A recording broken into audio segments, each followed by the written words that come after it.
18 травня 37-річний українець Олександр Усик переміг британця Тайсона Ф'юрі під час бою у Саудівській Аравії і став абсолютним чемпіоном світу з боксу у надважкій вазі.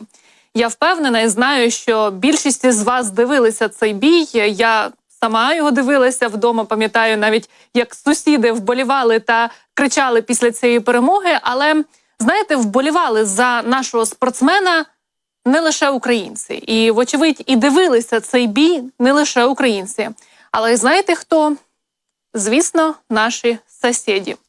А чому вони його дивилися? Та тому, що вони вважають Усика, цитую, «русским чоловіком». Ось послухайте, як з піною у рота пропагандист Мардан коментував цю перемогу. Вот если уж говорить об отмене, то Усик – это кандидат номер один на отмену. А почему мы за него болели, 4, 5, 6 лет назад?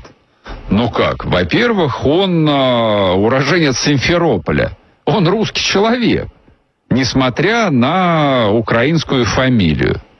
Он русский человек, потому что он русский по происхождению, он русский по языку, он русский по культуре, он, собственно, как бы дышал русским воздухом. Не найти ни одного отличия, которое бы делало Усика чем-то другим, чем мы. Усик – это типичный, абсолютно карикатурный предатель. Что он предал? Кого он предал? Он предал русский народ, он предал самого себя, он предал своих родителей, дедов, прадедов, предков, он предал веру, он предал церковь. Как вы думаете, мы должны хоть в какой-то степени сопереживать, сочувствовать, поддерживать, болеть за предателя? Вы бы стали болеть за предателя Власова? Вы стали бы болеть за спортсмена, который там год назад служил полицаем на оккупированной территории? Нет, я думаю, нет. А что ж с вами произошло, дорогие мои болельщики? Откуда вот это вот желание А откуда у росіян ось таке бажання все українське привласнювати собі? Можливо, саме звідти, що замість об'єктивних соціально-політичних програм росіян ось цим, що ми щойно послухали, годують на сніданок, обід та вечерю. Ну і ладно, що вони там всі перемоги, всі українські визнання, музику нашу українську привласнюють собі. І, звісно, Усика, спортсмена, я, в принципі, можу зрозуміти, що у них перемог немає, то вони намагаються їх намалювати і розповісти, що українські перемоги – це начебто російські, і українські люди – це начебто росіяни. Але ви знаєте, одного разу вони навіть, не побоюсь сказати, мене привласнили собі. Тому що в одному із коментарів до одного з моїх стрімів із Жирновим, він часто до нас вмикається в наші ефіри, і стріми ми з ним проводимо, один із руських написав коментар про те, що, от він, Мардан сказав, що Усик фамілія українська, но он все одно русский. А мені сказали, що Нарицына фамілія російська, значить, вона русская. І крім того, я навіть процитую, що він каже: Настя Нарицына хоч і українська гражданка, і з душою, а обличием-то русская, глаза синие, говорит она по-русски, и имя с фамилией русскими.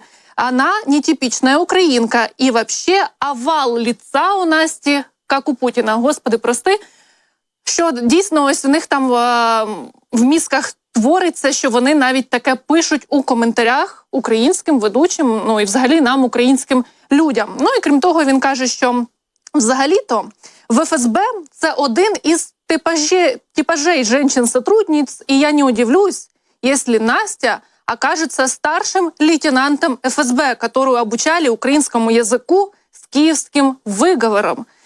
Я думаю, що ви чуєте і знаєте, що російська мова для мене ніколи не була рідною і не є, і не буде. І говорити російською я можу з нашими російськомовними спікерами через повагу до них і для того, щоб вони розуміли запитання, і відповідно, щоб у нас була хороша комунікація, але от бачите, росіяни думають, що це ознака того, що я працюю, можливо, в ФСБ, і тут якось мене як агентку закинули до України, щоб я вам розповідала новини. Звісно, що це все повна маячня, так само, як і маячня російських пропагандистів з федеральних телеканалів, які ось таку маячню вливають ось цим, хто пише такі коментарі, і вони, по суті, розповідають це всім там своїм знайомим і не тільки про те, що все, що українське, воно російське. Звісно, що ми маємо зробити так, щоб такого ніколи не трапилося. Це по-перше.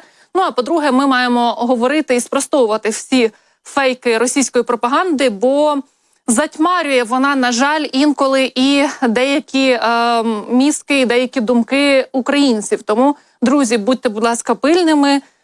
Одразу дивіться, що ви читаєте, яку інформацію ви читаєте. Ну і, звісно, потрібно вчитися і мати ось це критичне мислення, бо дуже-дуже багато фейків зараз від російських окупантів.